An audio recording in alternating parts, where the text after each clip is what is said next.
Today we're going to talk about this passage in John. Everybody knows this passage as the woman at the well. It's probably for a lot of people, it's one of their favorite passages in the Bible. For my wife, it's probably her favorite passage in the Bible, so I have to do this justice today. I know a couple other people here, it's their favorite one as well. It's a great passage, so I hope I can do it justice today. But it entails a lot of detail. So some of it is going to overlap a little bit with what Alex taught last week. But one of the things that I really liked what you taught last week, Alex, was, did he have to be there? Did he have to be there? Did this have to happen? And we'll kind of answer that as we go through it. Obviously, Alex answered it last week, and he gave a great explanation of what the living water that she was talking about was.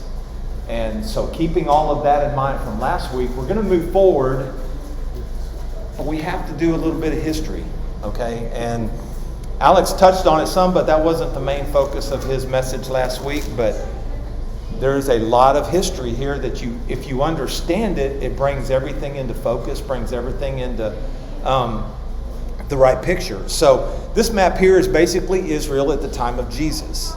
All right, as you can see, in John 4, what Alex taught, he left Judea and he went away again into Galilee.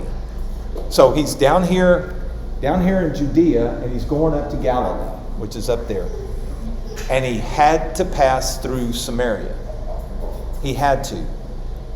The old way that they traveled, because of the hatred, which we'll talk about that in a minute, the hatred between the Jews and the Samaritans, what they would do, the Jews would leave Judea and they would go all the way around this way and bypass Samaria completely to get up into Galilee. But notice the passage says he had to go through Samaria. So he came to a city of Samaria called Sychar, near the parcel of ground that Jacob gave to his son Joseph. Text is kind of small here for me. Joseph, and Jacob's well was there. So we're looking at this. Here's Samaria right here in the middle of Judea and Galilee. Here's Sychar right here in the middle. And notice that we talked about Bethany east of the Jordan. That's where Jesus was being baptized by John the Baptist over here. Bethany is actually right over here. But just kind of get a picture of the map and the setting and everything, all right? So we got to go back to the beginning. We really have to go way back on this. So after the Exodus, Moses had already led the people out of Egypt, all right? They're about to go into the promised land. I don't have the map up anymore. They're about to go into the promised land. They're on the eastern side of the Jordan at this time. Moses, knowing that he's not going to be able to go into the promised land, he already knows that. God's already told him that. He knows, actually Moses is probably close to his death at this point. He tells the Israelites in Deuteronomy 11, "See, I am setting before you today a blessing and a curse. If you obey, the blessing is if you obey the commandments of the Lord your God, which I command you today, and the curse, if you do not obey the commandments of the Lord your God." So he's setting before them, he's telling them what they have to obey and what will happen if they don't obey. And then he goes on and he says, "And when the Lord your God brings you into the land that you are entering to take possession of it, you shall set the blessing on Mount Gerizim and the curse on Mount Ebal." So there's two different mountains. If you go back, you can see right here, Mount Gerizim, where Jesus was going was to Sychar. Mount Gerizim is right here, just to the south of it, and Mount Ebal is right here, just to the north of it. There were mountains that you could see between each other. So there were two different mountains. So he's telling you, you're going to set the blessings on Mount Gerizim and the curses on Mount Ebal. Now, think about that. That's the very first thing that Israel knows that they're going to see. Now, after they cross the Jordan, which was amazing, they have to deal with Jericho. Remember, that's all part of the whole story and everything. But they have to go pronounce these blessings on these mountains. All right. So we need a little more history here. So look at the whole outline. You got, after Moses gave this command, this order that they've got to set the blessings and the curses, Moses is going to die. He's going to die on Mount Nebo, and God's going to bury him. Mount Nebo is on the eastern side of the Jordan as well. Okay, so but who's his successor? Joshua. Joshua is going to take the reins from Moses, and he's going to go forward. So with Joshua, he's going to go in. He's going to be the conqueror of the land of Canaan. He's going to be the one that goes in and establishes all the tribal settlements, all the 12 tribes of the Israelites, 12 tribes of Jacob. He's going to settle all of that. He's going to be the one taking care of that. But then Joshua, once he dies, he's going to pass on at some point, and then you're going to have the period of the Judges. The Judges was kind of a dark part of Israel's history. As you remember the term, Israel didn't have a king, and all the people did what was right in their own eyes. But then Samuel, who comes along after that, was actually one of the judges of Israel, but he was a prophet, and he was the one who was instrumental in helping the kingdom of Israel find their king. Okay, so the first king of Israel was Saul, and then there was David. So David, as part of his kingdom, he did a lot to unify the kingdom of Israel, but we'll talk about that in a second. But then he had a son named Solomon. All right, so David has died, now we got Solomon. And then Solomon, what was happening with Solomon? Everybody knows the story of Solomon. Solomon kind of got off, right? He started worshiping other gods. Everybody knows about his many wives and many women, his concubines and all of that. He started falling away. He wasn't obeying what God had told him to do. He started falling away from the faith. So what happens? He has one of his administrators in his cities was named Jeroboam. All right. So during this time also, he had a son. Now think about his son growing up. But Jeroboam works for Solomon. He's kind of an administrator, doing some work for Solomon. He's kind of over some of the labor that they're doing. But he's walking along one day, and there was a prophet. His name was Ahijah, and he was a Shilonite. He tells Jeroboam, he comes up to Jeroboam and he tells him, God is going to tear the kingdom from Solomon. Why? Because of his disobedience. And give him 10 tribes. So he tells Jeroboam that the Lord is going to give him 10 tribes. It's kind of weird. Think about that. I mean, he's going to strip the house of Joseph. Okay? So Solomon had been imposing heavy taxes and forced labor burdens over the northern tribes, most of the northern tribes of Israel that were still in existence. The kingdom hasn't divided yet. All right? So at this point, once he was told that, Solomon found out about it and was going to try to kill Jeroboam because he knew that of that prophecy, and if I kill him, then that won't happen. So Jeroboam fled to Egypt, okay, and returned after Solomon's death. Now, Rehoboam, being Solomon's son, all right, now he's going to be the natural successor. So what happened was Jeroboam heard that Solomon died. So what he thought was, I'm going to go back and see if I can reason with Rehoboam, who's going to be the king. So he goes back to Rehoboam and he said, look, your dad imposed a lot of heavy burdens on us, labor, taxes, and all of these things. Can you relent on those a little bit? So Rehoboam said, I'll get back with you. So he went to 2 different groups of people for counsel. He went to the elders, and then he went to his contemporaries, his friends, his own age. The elders told him, look, yes, relent. Give in to them. Release some of those burdens from them, because if you do, then they'll be your servants forever. You won't have any problems with it. But his friends told him, no, don't. You should be even harder on them. They don't deserve all of this. So Jeroboam listened to his friends. He went back and he told, Rehoboam. So he went back and told Jeroboam, I'm not going to relent. So at that time, Jeroboam said, okay, that's enough. The prophecy that was given to him, that 10 tribes are going to be stripped from Israel will go to Jeroboam. So they split the kingdom. Now that's when the kingdom was divided. So now there's the northern kingdom, there's 10 tribes. The capital happened to be Samaria. All right? The southern kingdom, there was 2 tribes, Benjamin and Judah. Those were the only 2 tribes in the southern kingdom. So now there's Jeroboam's the first king of the northern tribe, and Rehoboam is the first king of the southern kingdom, basically. So, all right, I'm going to try to speed this up a little bit now. Israel had no good kings. Throughout their whole history, there were no good kings in the northern kingdom of Israel. The southern kingdom had a few good kings, especially right towards the end there was a couple, but they had some bad kings also. So during all this time, with the bad kings of Israel, there were a lot of prophets who kept going to these kings and say, you need to obey God, you need to obey God. And they wouldn't listen to him. So there's a whole story. This part of Israel's history is fascinating and it's amazing. Read the story, it's really awesome. But so what happened was God finally said, okay, you're done. The blessings and curses that were placed on Mount Gerizim and Mount Ebal had come to pass. The Assyrians, who were in power at that time, invaded the northern kingdom, and they took all of the people, basically deported them out of that kingdom. They overran that, they took over, exiled everybody in that area.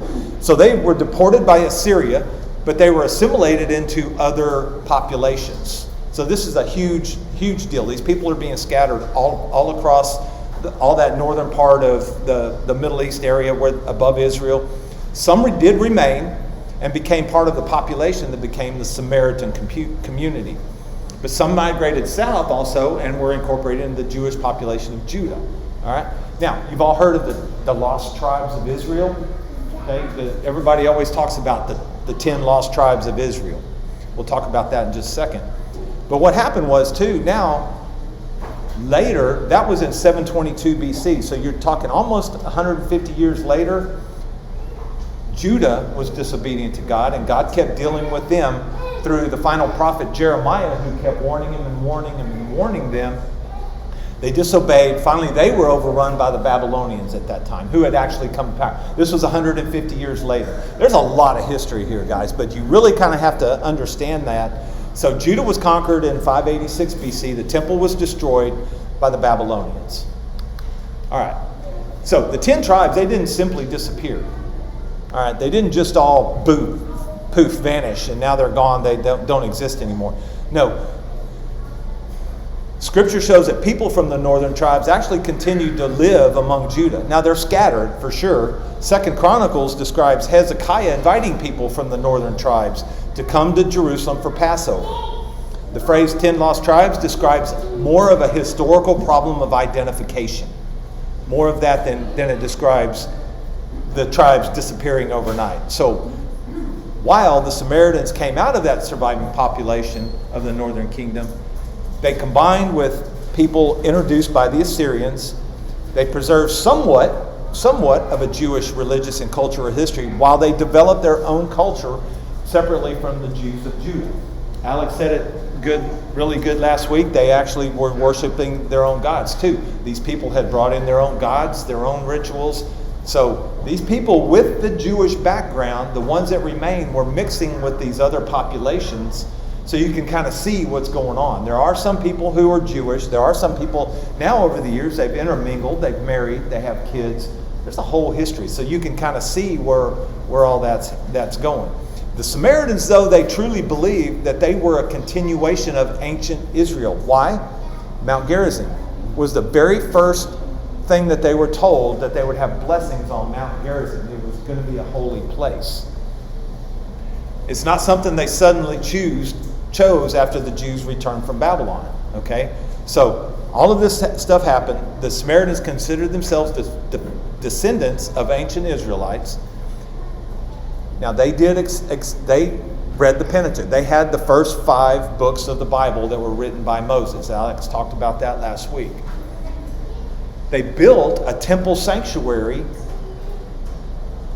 for their own traditions on Mount Gerizim. Now, this is a mid-5th century effort that they did. They built the temple about that time, and it kind of was a construction project that went on for a while. Everybody remembers Nehemiah.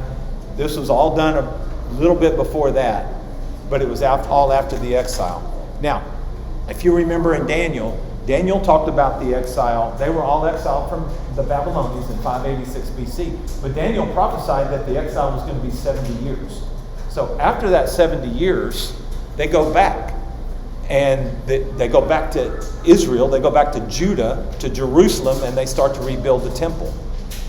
So people from the surrounding area, including the Samaritans at this point, okay, this was 586 BC plus another 70 years, whatever that comes out to. They offered to help rebuild the temple.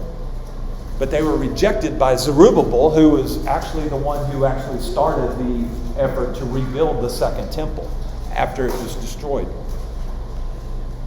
But they were rejected, and Israel did not regard them as part of the covenant. The covenant, like was talked about earlier, the Abrahamic covenant. They didn't regard them as part of that covenant community. They were actually told in Ezra 4, you have nothing to do with us building a house to our God, but we alone will build to the Lord, the God of Israel.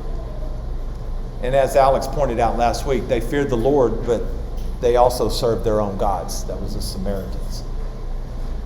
So Mount Gerizim already had a long-standing sacred tradition with the people in Samaria. It was connected with the biblical traditions of Israel. It was all complicated, guys. There was Israelite ancestry, Assyrian resettlement, intermarriage, synchronistic worship. In other words, everybody coming together and accepting somebody else's mode of worship, different traditions, and competing claims for Israel's identity. So that was probably one of the main things. The Samaritans thought they really had Israel's identity because of Mount Gerizim, because of what Moses told them. They believed that the Jewish believed that Jerusalem was God's chosen place. And they believed that the Samaritan sanctuary was illegitimate. But, like I said, the Samaritans believed Gerizim was the place God had chosen for his sanctuary. It was near ancient Shechem, which was where Abraham built his first altar after God told him to go to this land. Okay? This was associated with the blessings pronounced on Israel in Deuteronomy. And then Joshua's renewal of God's covenant at Shechem. That's the passage where Joshua says, as for me and my house, we will worship the Lord. Everybody's familiar with that? That's where that happened. So Samaritans came to regard Gerizim as the mountain God had chosen for his sanctuary. This was an important connection. They considered it holy, and they built their temple there. So what happened? This whole little history right here, I kind of give you a little bit of a rundown, everything that goes on, but I want to talk about right here. Okay, after they had built this temple on Mount Gerizim, and Nehemiah arrived in Jerusalem, confronted the opposition, which was actually Samaritan opposition. All right, they finished the sanctuary at Mount Gerizim, but then what happened in 110 BC? John Hyrcanus, which was a Hasmonean ruler, which these were Jewish elite. You've heard of the Maccabees, and this is some of that historical stuff that was going on in the intertestamental period. All right, they went and invaded and destroyed the Samaritan temple on Mount Gerizim.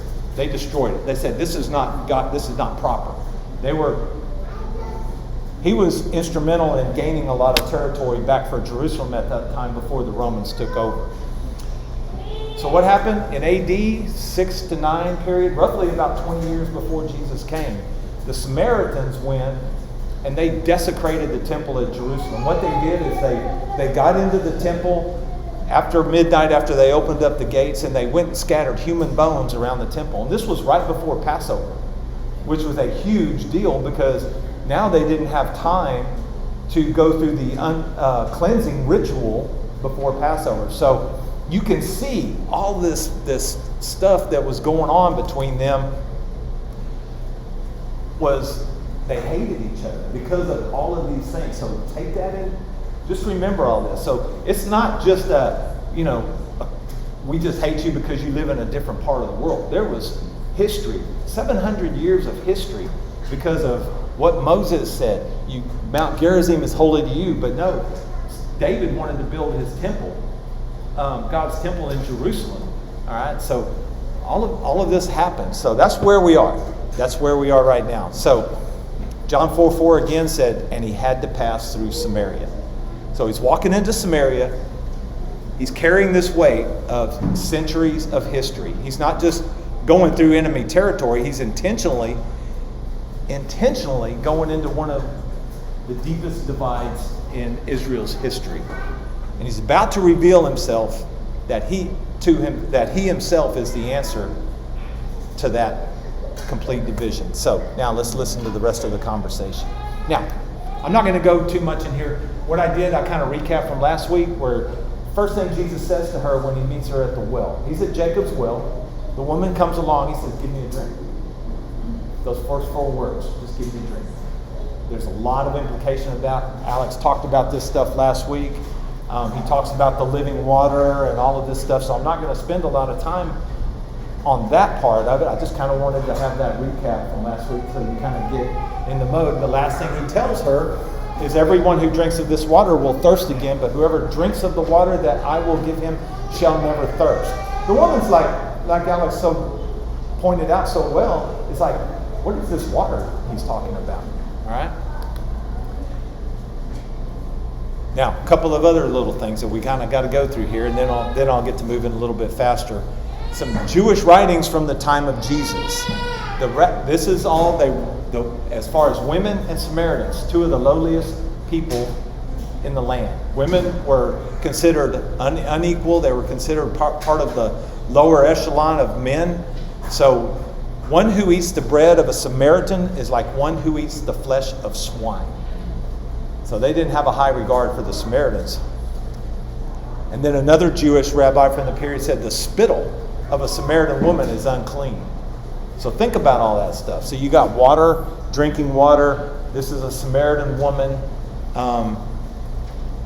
So they didn't regard them very heavily. Now the Mishnah, which came along in roughly AD 200, it's also based on oral traditions and teachings, as well as legal debate that existed from the Second Temple period, that Jesus definitely would have known, and he would have been familiar with them as a Jewish rabbi. And so he would have known these things, such as, and talk not much with womankind. All right?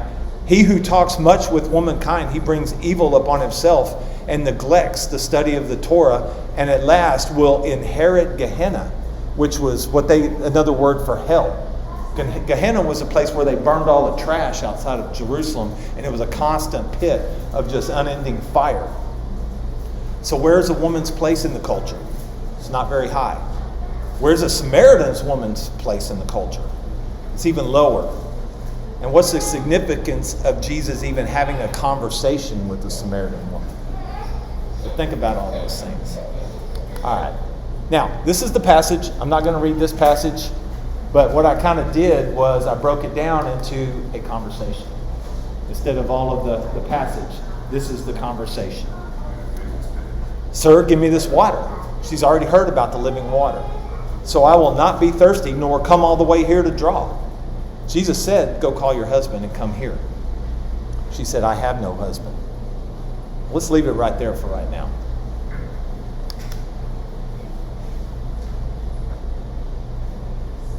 She says, I have no husband. And Jesus says, you have correctly said, I have no husband for you. For you have had 5 husbands, and the one whom you now have is not your husband. This you have said truly. How many of you guys have heard this story before? Everybody here? How many of you guys, throughout the times that you've heard that story, have heard a picture of this woman being painted as probably sinful, probably promiscuous, probably an outcast, probably not very well liked in her community because she went to the well, she's by herself? How many of you have heard that kind of stuff?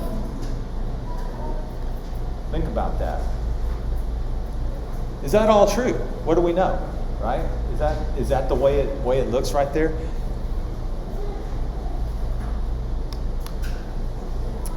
What do we know from the text? What is John telling us here in this text? All we know, just from this first part right here, she's been married 5 times. We know that. That's a given. The man she presently has is not her husband. And Jesus knew all of this about it. That's all we know. The text doesn't tell us anything else about it. It doesn't say that, she's this promiscuous woman. It doesn't say any of that. It just said she's been married 5 times.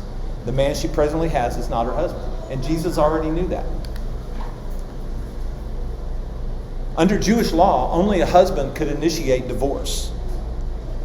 Deuteronomy 24, 1 through 4 specifically describes a man giving his wife a certificate of divorce. There were debates within Judaism about the grounds for divorce, but the woman could certainly find herself divorced through no fault of her own. Her 5 marriages could have involved repeated divorce by husbands, death of her husbands, abandonment, circumstances beyond her control, or it could have included sinful choices on her part. But think about that. We already know that the Samaritans had the first 5 books of the Bible: Genesis, Exodus, Leviticus, Numbers, and Deuteronomy. So they would have been familiar with these points. Hold on 1 second. So are we getting to start? We're starting to get a picture of this woman just based on that. It's a legitimate possibility that this woman had probably had a rough life and probably had some bad experiences with some men. We can see that. But we have to be cautious because John doesn't tell us these details. But 5 husbands, that's a lot of husbands. What happened? Why is that? First century world, what is a woman was probably very dependent on the man, a husband, family, and all of that stuff. If several husbands divorced her, died, and abandoned her, or otherwise left her, that would have been a lot of instability in this woman's life.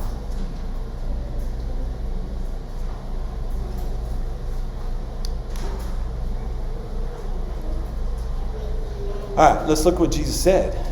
He said, you have had 5 husbands, and the one you have now is not your husband. Not her husband. Oh, let's look. The Greek word "you now have," that passage right there, you know what it actually means? The actual meaning of it is basically you're involved with. He said, the one you have now, the one you are involved with, is not your husband. This you have said truly. So it doesn't, not your husband doesn't automatically imply that he's living with her, right? Doesn't automatically imply that. It also doesn't imply an intimate relationship. Not at all. It doesn't imply that. It says the one you are involved with. He's not telling us everything there. If she were simply in a relationship with a man who was not her husband, that relationship, that's not necessarily sinful. All of us have had relationships that we weren't married. That's not necessarily sinful. There could be a friendship, companionship, courtship, even engagement, economic arrangement for some reason, or any other number of circumstances. Of course, if they were engaging in intimate relations outside of marriage, that would be a different matter. But John doesn't tell us that. He doesn't tell us that. We're looking at the text.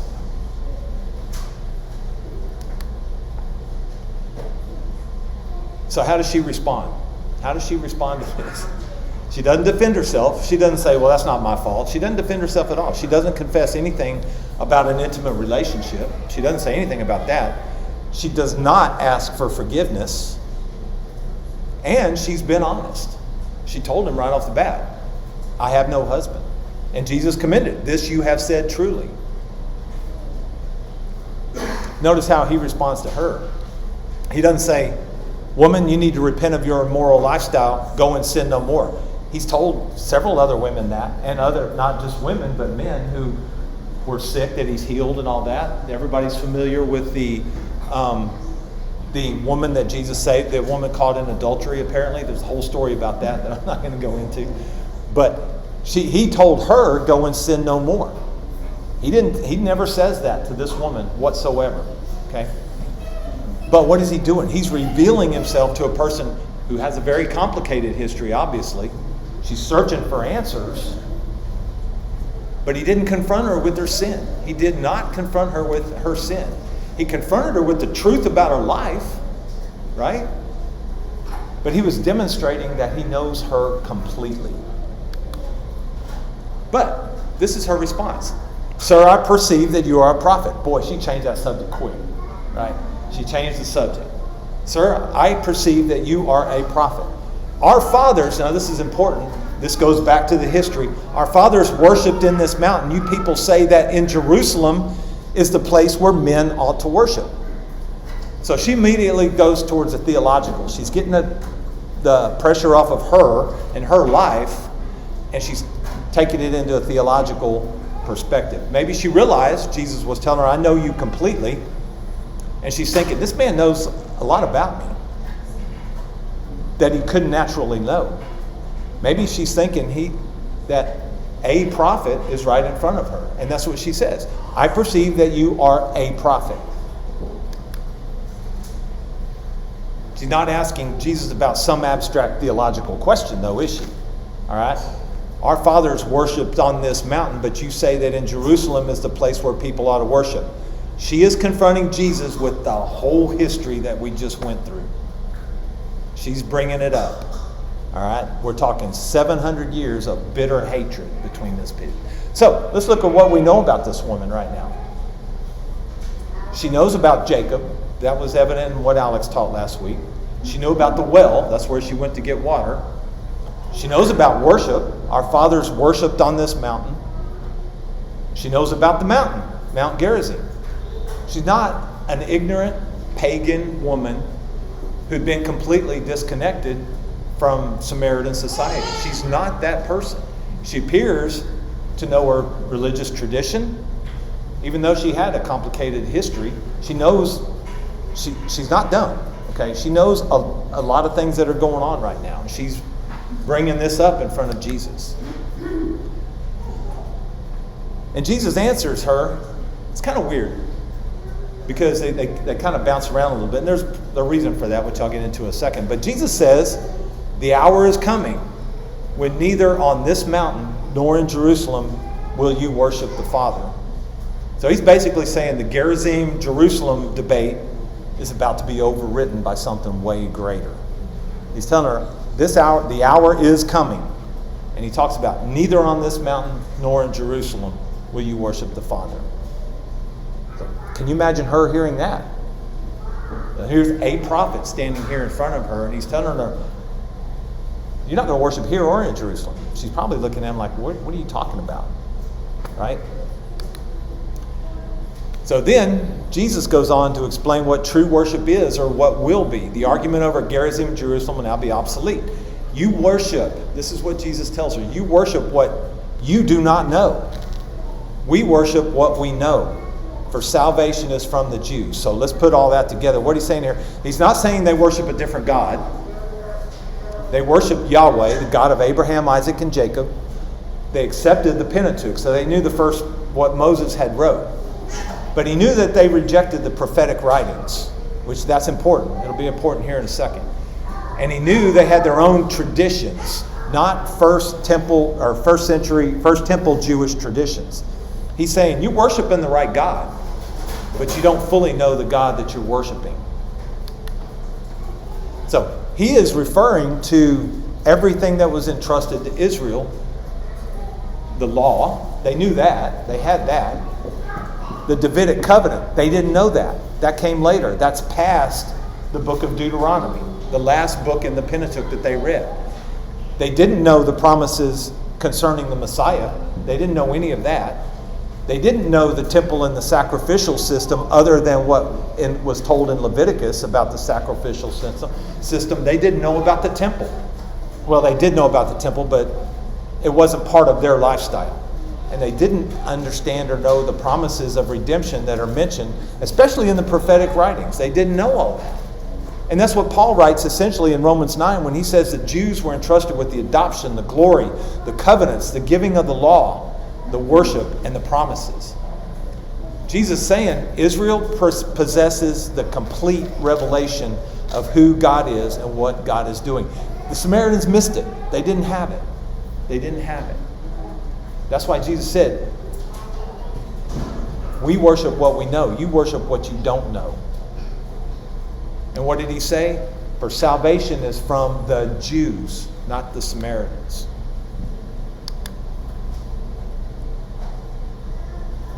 So from Israel, from Jacob, you have David, the Davidic covenant, the Messiah, and then Jesus. So how does John begin this gospel? The Word became flesh and dwelt among us. And in John 4, right now, this woman is standing right in front of the Jewish Messiah. She doesn't know it yet.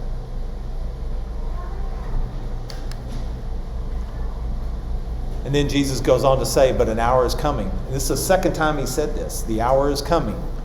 And now is, when the true worshipers will worship the Father in spirit and truth. For such people, the Father seeks to be his worshipers. God is spirit, and those who worship him must worship in spirit and truth. Something's coming.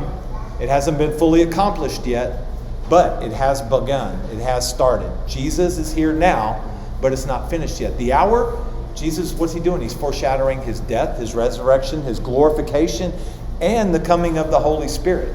He's not saying it outright, but he's saying, for such people, the Father seeks to be his worshipers. God is spirit, and those who worship him must worship in spirit and truth. He's bringing all that forth. So he's not talking about Samaritan worshipers. He's not talking even about Jewish worshipers.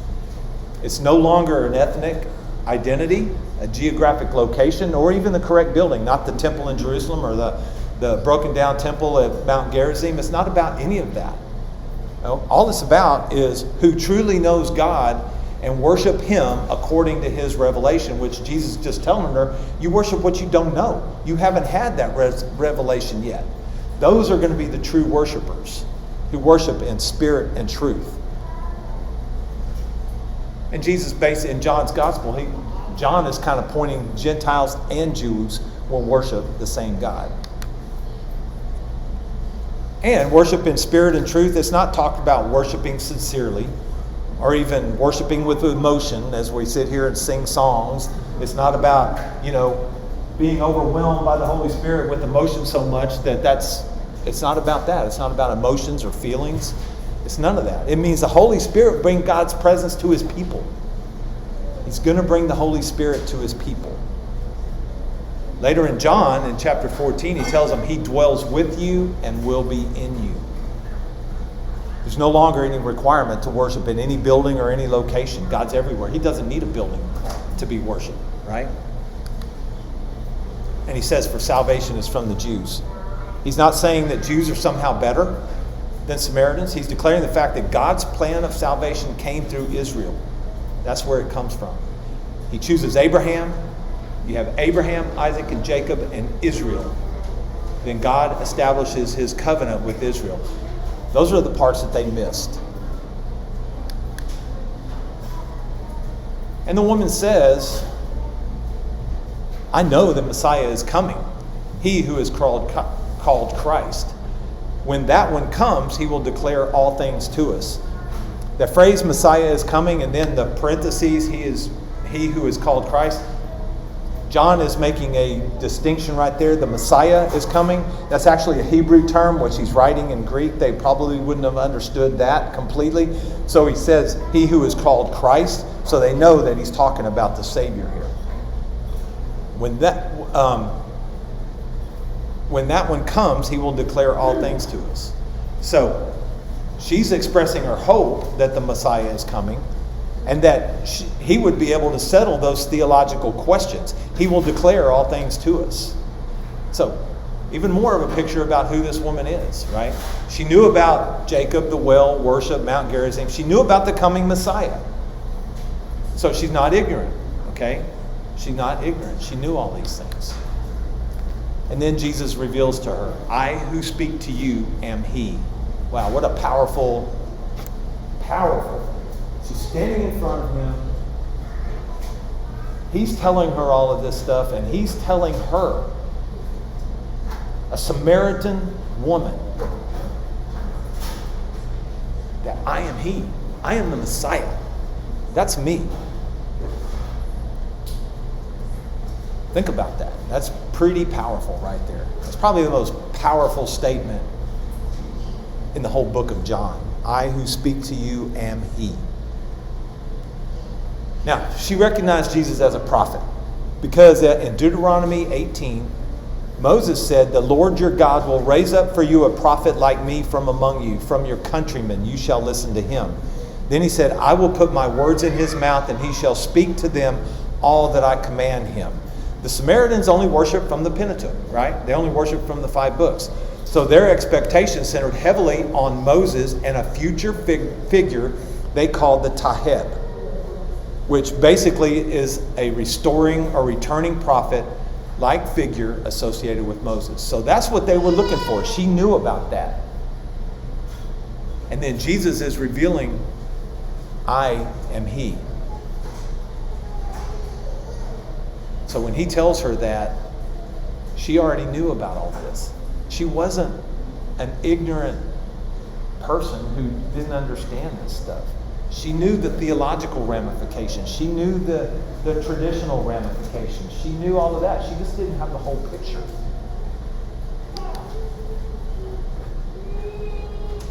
She realized that the prophetic Messiah she's been waiting for is standing right in front of her. So, Jesus has revealed knowledge about her life that he could not naturally know. Think about this for a second. The dialogue that we have is all that we have. John was not there when, and Alex pointed this out last week, he wasn't there when this conversation was only going on between the Samaritan woman and himself. So whatever John wrote had to be revealed to him by the Holy Spirit, and that's what God wanted written in his Gospel of John. Think about that. He revealed knowledge about her life that he could not naturally know. We're thinking about the husbands. He addressed the Samaritan Jewish dispute over worship. He spoke about the coming transformation of worship. He revealed God's purposes, and then he explicitly identified himself as the Messiah.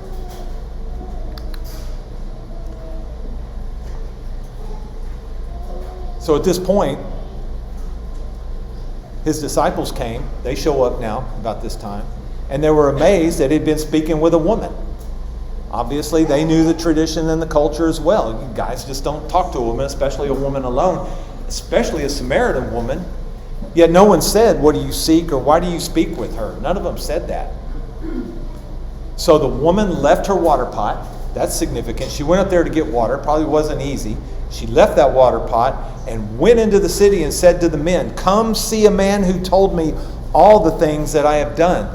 This is not the Christ, is it? They went out of the city and were coming to him. So look at that picture right there, guys. Her reaction was amazement. She wasn't humiliated that Jesus told her, you have some kind of a sinful life. She was amazed at what Jesus told her. She was thrilled about what Jesus told her. And what does she do? She runs into the city. And she's telling everybody.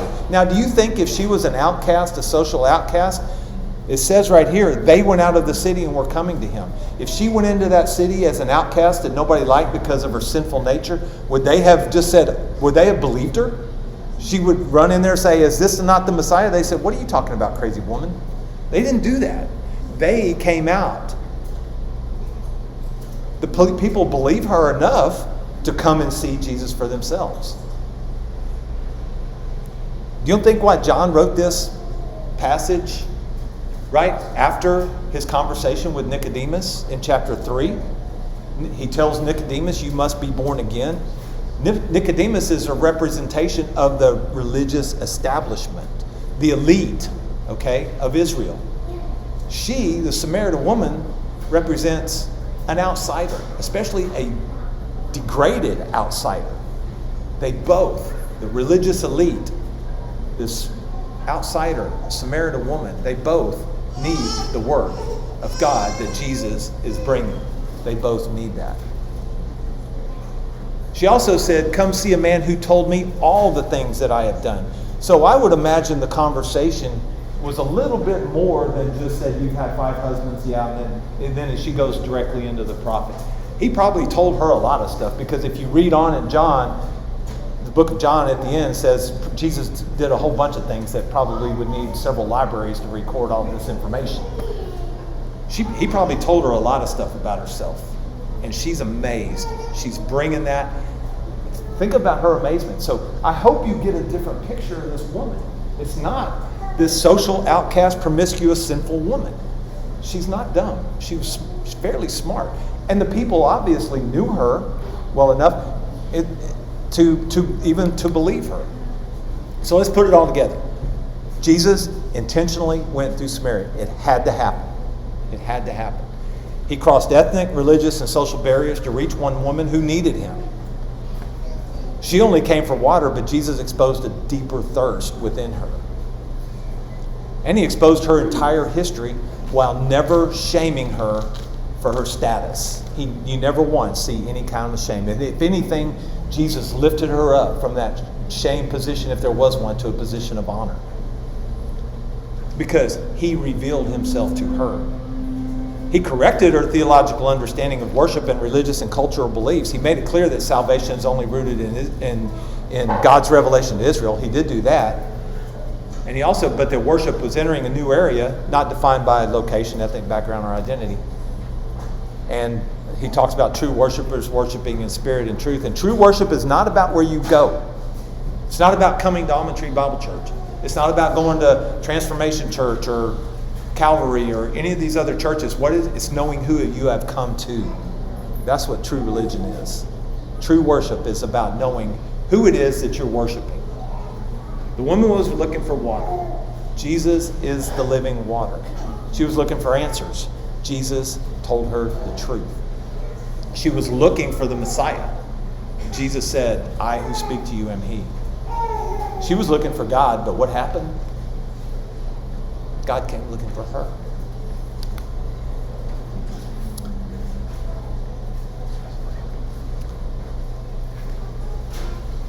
This is a poem by a guy named Ephraim the Syrian. He was basically I can't read it, 4th century Syrian deacon. He was a famous poet and theologian. Anyway, he wrote this poem, and my wife pointed this out to me, which I thought was pretty good. At the beginning of the conversation, he, being Jesus, did not make himself known to her, but she first caught sight of a thirsty man, then a Jew, then a rabbi, afterwards a prophet, last of all the Messiah. She tried to get the better of a thirsty man. She showed dislike of the Jews. She heckled the rabbi a little bit. She was swept off her feet by the prophet, and she adored the Christ. Pretty amazing poem. All right, I'm going to touch on the last thing that I'm going to say is just Alex talked about this last week, and I think this is important because he made the point that everywhere there was a well and a woman, there was water and there was a bride. We look at Isaac and Rebekah, Jacob and Rachel, Moses and Zipporah, and we look at Jesus. What's going on with this? Isaac, it's not unusual for the woman to be at the well in the daytime. It was not unusual, guys. Everybody said she was at the well at the daytime because she couldn't go with the women at the early part of the day because she was an outcast. Isaac and Rebekah met at the well. It was close to the evening time when they met. Jacob and Rachel and Moses and Zipporah met at the well during the day, just like this woman. Jesus met this woman at the well during the day. So there's always a correlation here with a well, a woman, a water, and a bride. What is the bride? She was the first of the bride. The Bible doesn't name her. John simply calls her a Samaritan woman. Christian tradition, and especially in Eastern Christianity and Eastern Orthodoxy, they actually named this woman. Her name was Fotina. This was a name given to her later in those Eastern religious traditions. The name Fotina means roughly the enlightened one or the shining one, which fits the traditional interpretation of her encounter with Christ. She's also traditionally called Saint Fotina the Samaritan. According to later tradition, after her encounter with Jesus, she became a powerful evangelist. And it expands her story considerably, saying she was baptized and given the name Fotina, and that she eventually became a missionary for Christ, and she suffered martyrdom under Nero. Now, that's some historical and tradition. I don't know if that's true. Don't take my word for it. I don't know, but that's where some of the Eastern traditions. But think about it, right? Do y'all remember this? Imagine meeting someone who changes the course of your life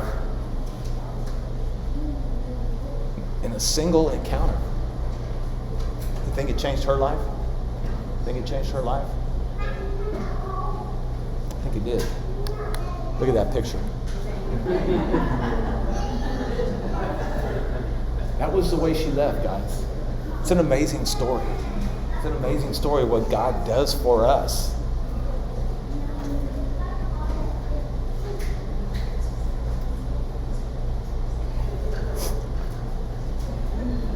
I don't know why I get emotional with this story, but I do.